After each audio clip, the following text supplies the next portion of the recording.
Ce programme est financé par les amis et partenaires du ministère de Joyce Meyer.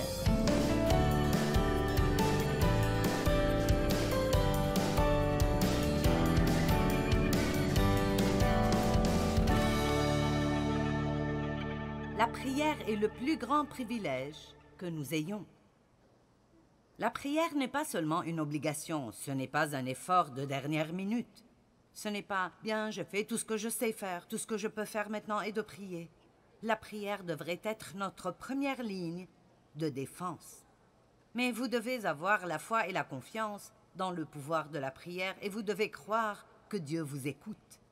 Et même si vous ne recevez pas immédiatement une percée exceptionnelle, vous devez toujours croire que quand vous priez, Dieu va travailler dans votre vie et au bon moment, vous allez voir un changement. Et beaucoup d'entre nous se demandent bien quelle est la bonne façon de prier. Et les disciples avaient la même question. Et donc, dans Luc chapitre 11, ils ont dit « Seigneur, enseigne-nous à prier. » Et Jésus a dit « Quand vous priez, priez comme ça.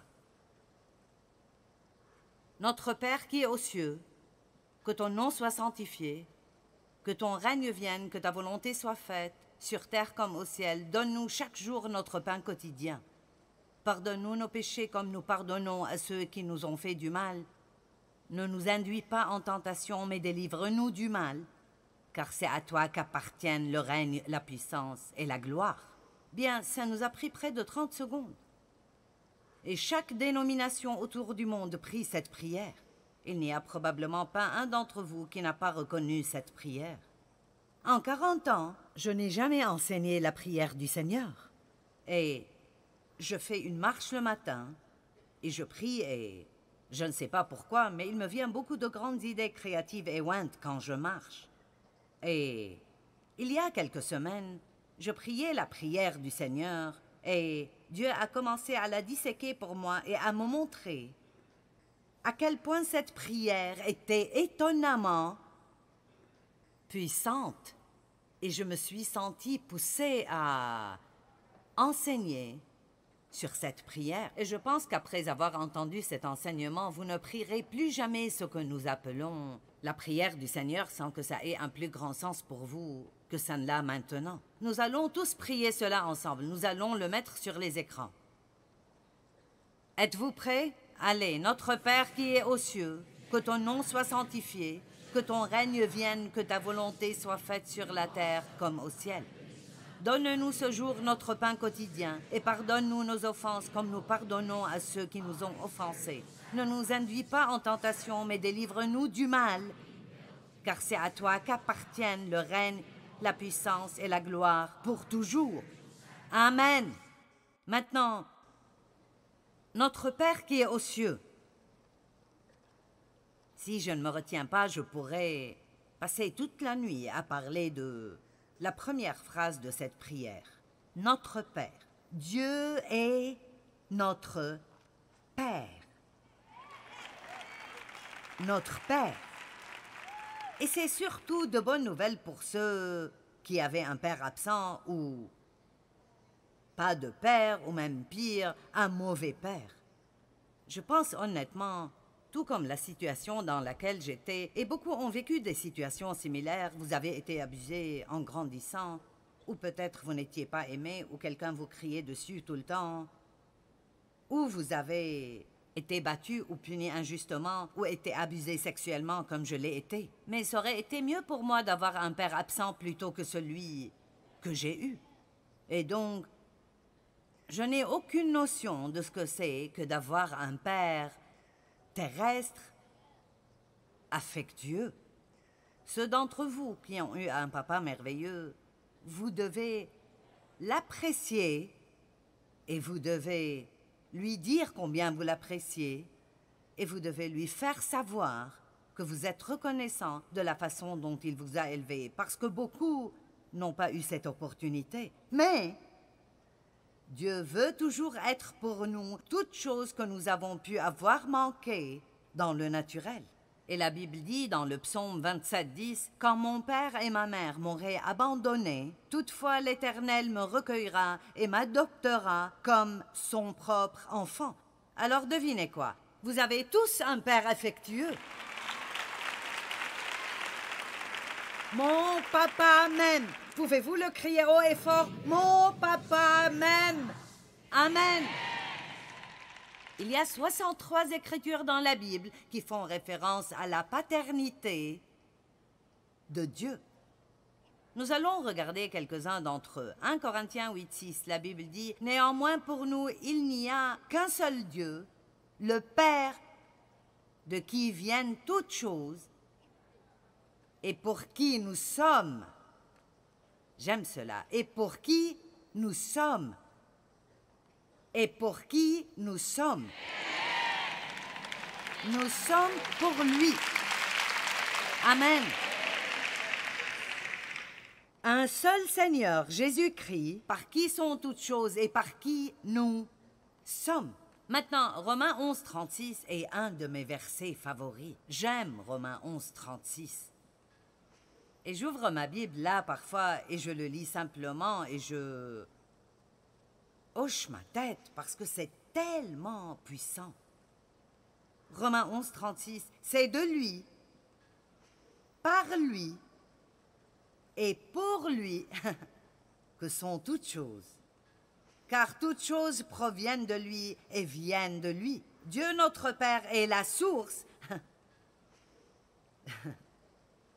de toutes choses. Tout ce dont nous avons besoin est en lui. Toutes les choses vivent par lui.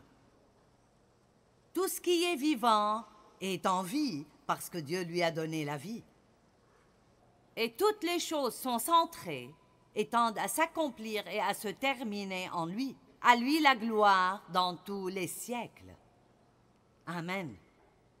Maintenant, bien que ce message pourrait être considéré un peu plus spirituel, il est également très pratique parce que lorsque vous savez vraiment qui est Dieu et qu'il est pour vous, qu'il n'est jamais contre vous, qu'il vous aime et qu'il est la source de tout ce dont vous avez besoin, vraiment la vie devient bonne et excitante.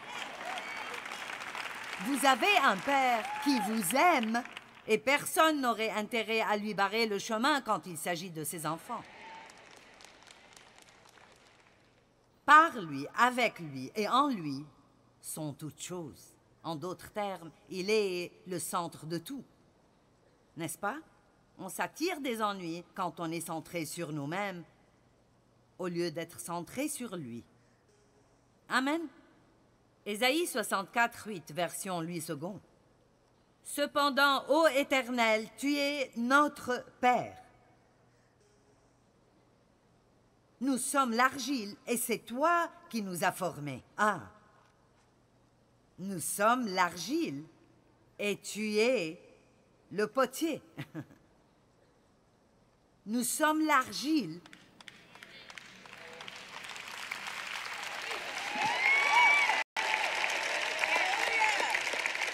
Alors Dieu, tu peux nous prendre et faire tout ce que tu veux avec nous. Et ce n'est vraiment pas notre affaire.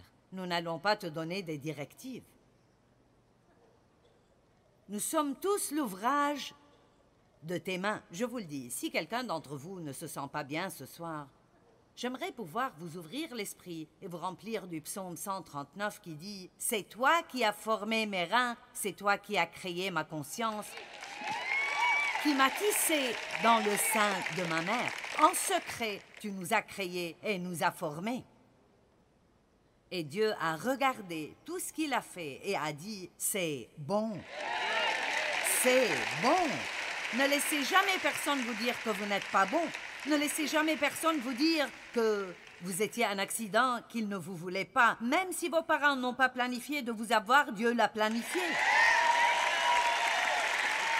Et il a un but pour vous et un plan pour vous. Et il est votre Père. Vous avez quelqu'un de votre côté qui est le plus grand des plus grands d'entre eux. Vous savez, je me rappelle, notre fils Daniel, quand il jouait dehors, Vous savez, son papa est assez grand de taille, 1,95 m, et assez musclé.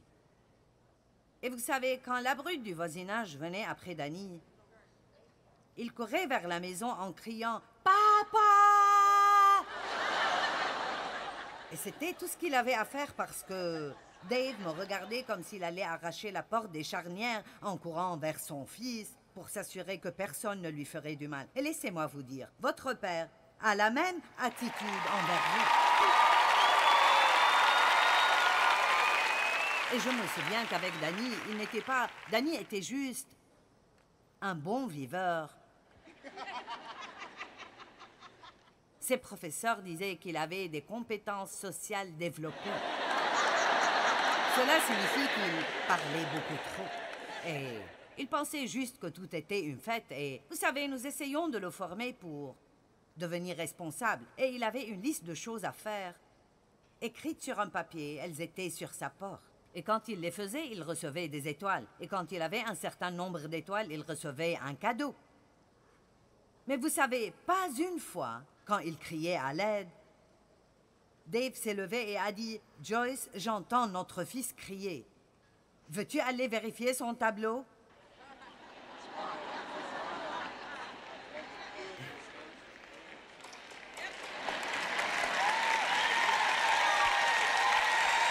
Allez, lorsque vous avez besoin d'aide, votre Père céleste, ne va pas vérifier votre tableau pour s'assurer que vous avez toutes les bonnes marques avant de décider de vous aider. Il est votre Père et il vous aime. Combien d'entre vous avez une belle couverture duveteuse que vous aimez? C'est comme ça que cette partie de cette prière me fait sentir. C'est comme... Vous voyez, à vrai dire, à cause de l'abus sexuel, je ne me rappelle pas m'être jamais assise confortablement sur les genoux de mon père. Il y a tellement de choses que je n'ai pas vécues et beaucoup d'entre vous ne l'avez pas vécu et nous ne savons même pas ce que nous avons manqué parce que nous n'avons aucun cadre de référence. Mais écoutez, Dieu vous donnera une rétribution double pour tout ce que vous avez manqué. Et Dieu nous a invités dans une relation intime avec lui. Jérémie 3,19, je disais...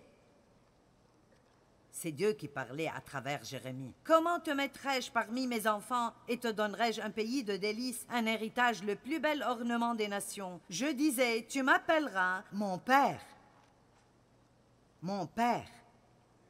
et tu ne te détourneras pas de moi. » 2 Corinthiens 6, 18. « Je serai pour vous un père, et vous serez pour moi des fils et des filles, dit le Seigneur Tout-Puissant. » Et un dernier, Romains 8, 15. « Et vous n'avez point reçu un esprit de servitude pour être encore dans la crainte, mais vous avez reçu un esprit d'adoption par lequel nous crions « Abba, Père ». Abba est un mot araméen dont la traduction française est très proche de « papa ». Père, Abba, Papa, Dieu. Amen. Bien, que font les pères? Bien, ils pourvoient. Ils nourrissent, ils éduquent, ils réconfortent, ils encouragent et ils corrigent. Mais faites attention, tout ce qu'ils font est fait pour votre bien. Et c'est difficile pour un enfant lorsque votre parent dit « Je sais que tu ne comprends pas, mais je fais ça pour ton bien. » Même quand ils vous punissent ou vous privent de quelque chose que vous voulez, et ils disent « Je fais ça pour ton bien, tu ne comprends pas. » Et c'est la même chose avec Dieu. Parfois, il ne nous laisse pas faire les choses que nous voulons faire, et c'est pour notre propre bien. Et nous devons lui faire confiance, tout comme nous voulons que nos enfants nous fassent confiance. Maintenant, je ne sais pas qui ce sera, ou si vous êtes dans ce bâtiment ce soir, si vous regardez par la télé. Mais je peux vous dire qu'il y a certaines personnes dont les vies seront totalement et complètement transformées et réalignées, simplement en comprenant ce soir que Dieu est votre Père. Votre papa, Dieu.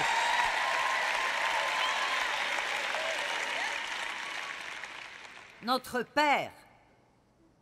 J'aime ça. Qui est dans les cieux. Dieu est sur son trône céleste. Mais vous savez, Dieu vit dans deux endroits. Il vit sur son trône au ciel, mais il vit aussi sur le trône de nos cœurs. Est-ce que vous pouvez être plus proche que votre intérieur? La religion est toujours centrée sur moi essayant d'atteindre Dieu. Mais le christianisme est à propos de Christ qui descend vers nous. Il vit en vous si vous êtes croyant. Christ en moi. L'espoir de la gloire. Vous êtes la maison de Dieu Tout-Puissant.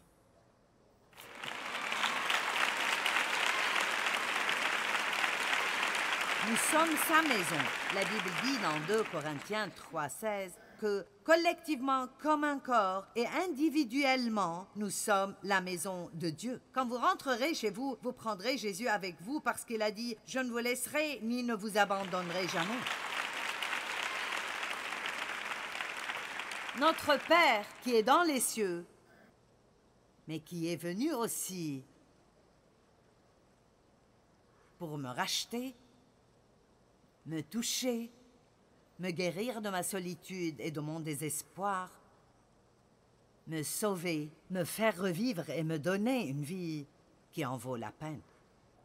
Amen. La meilleure chose qui me soit arrivée est lorsque Dieu a touché ma vie. J'étais déjà croyante depuis longtemps, mais je n'avais aucune intimité, pas de connaissance de Dieu. Et vous savez, dans les années 70 et 80, il y avait un grand renouveau du Saint-Esprit. Et beaucoup de personnes étaient remplies de l'Esprit, ou quelle que soit la terminologie que vous mettez dessus. Et je ne glorifie pas les expériences. Mais je vais vous dire quoi, il faut en arriver au point où vous savez que Dieu n'est pas seulement quelque part là-bas, mais il est avec vous et que partout où que vous alliez, il ne vous laissera ni ne vous abandonnera jamais. Vous n'êtes pas seul. Et maintenant, saint est ton nom. Ouh! Je pourrais être enlevé au ciel aujourd'hui. Je me suis sentie tellement enthousiasmée quand j'étudiais ça. Je veux vous dire quelque chose, et je l'entends avec tout amour et respect. Nous avons beaucoup entendu parler de l'amour, de la grâce et de la miséricorde de Dieu, et je l'ai toujours prêché. Mais je pense que nous devons aussi entendre parler de la sainteté de Dieu, et le jugement de Dieu, et la crainte révérentielle de Dieu. Et si elle ne revient pas à l'Église, nous sommes dans de graves difficultés dans les temps où nous vivons. Amen. Oui, Dieu nous aime, et parce qu'il nous aime, nous pouvons vivre une vie supérieure et plus élevée. Nous avons la puissance du Saint-Esprit, non seulement pour nous donner la chair de poule et un drôle de langage pour prier avec, mais nous avons la puissance du Saint-Esprit pour nous permettre de conquérir le péché et vivre pour la gloire de Dieu. Et je dois probablement vous dire maintenant que, à partir d'ici, ce message n'est pas pour les âmes sensibles. Mais c'est juste que...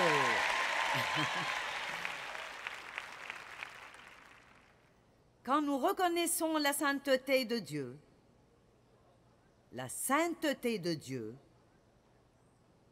le Dieu saint,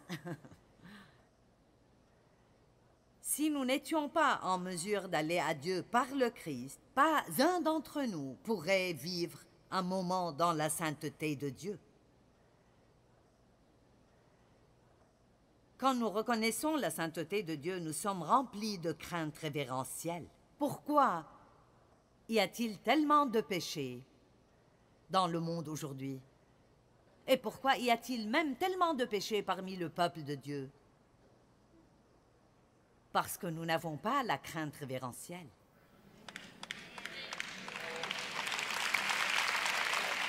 Je ne suggère pas que nous ayons peur de Dieu. Je n'ai pas peur que Dieu vienne me faire du mal. Il est mon Père. Je sais qu'il m'aime. Mais il doit être regardé avec révérence.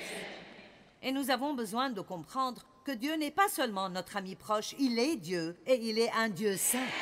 Et si Dieu dit « Faites ceci et vous aurez une bonne vie. Faites ceci et vous ne l'aurez pas. Si vous faites ceci, vous n'aurez pas la vie que Dieu veut que vous ayez. » Chaque personne devra éventuellement rendre compte pour elle-même devant Dieu. Chaque personne, nous nous tiendrons tous devant Dieu et donnerons un compte pour nous-mêmes devant Dieu. Et ce n'est pas une prédication pour vous faire peur. Je vous l'ai dit ce matin, je vous le redis ce soir. Dieu vous aime, sa miséricorde est nouvelle chaque jour. La grâce de Dieu nous est toujours disponible. Mais Dieu est sérieux. Et je pense qu'il est temps pour nous de nous redresser un petit peu. Je pense qu'il est temps pour nous de devenir plus...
Sérieux au sujet du Dieu que nous servons et le fait que nous sommes vivants sur la planète aujourd'hui et qu'il y a définitivement une raison d'être et Dieu a besoin que nous fassions quelque chose d'autre que nous asseoir et attendre une nouvelle bénédiction alors que nous regardons le reste du monde mourir et aller en enfer. Amen. Je vais vous donner un bref aperçu d'un de mes points pour demain. La meilleure façon d'accroître votre bonheur est de vous donner vous-même. Je ne suis pas ici pour moi-même et je ne pourrais pas être plus heureuse même si j'essayais. Avons-nous oublié que Dieu est un feu dévorant? Notre Dieu est un feu dévorant. Le baptême de feu, nous avons besoin de plus d'enseignements sur le baptême de feu. Jean a dit, quelqu'un viendra après moi qui vous baptisera du Saint-Esprit et de feu. Oh, nous sommes mignons dans l'église. Oh Dieu, nous chantons nos chants. Envoie ton feu.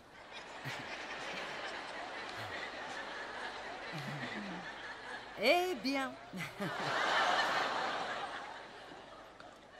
quand le feu de Dieu vient dans votre vie, je peux vous dire ce qui arrive parce que je l'ai eu. Il brûle tout ce qui n'est pas compatible avec sa nature. Et tout ce qui reste, il embrase pour sa gloire. M'avez-vous entendu? Quand le feu de Dieu vient dans votre vie, il brûle tout ce qui n'est pas consistant avec sa nature et il embrase tout ce qui reste pour que Dieu puisse l'utiliser pour sa gloire. Je vous dirai quoi, je ne sais pas de quel côté vous êtes. Si vous êtes du côté de l'église le dimanche et du côté du monde le lundi. Mais je suis en mission pour pousser les gens du bon côté.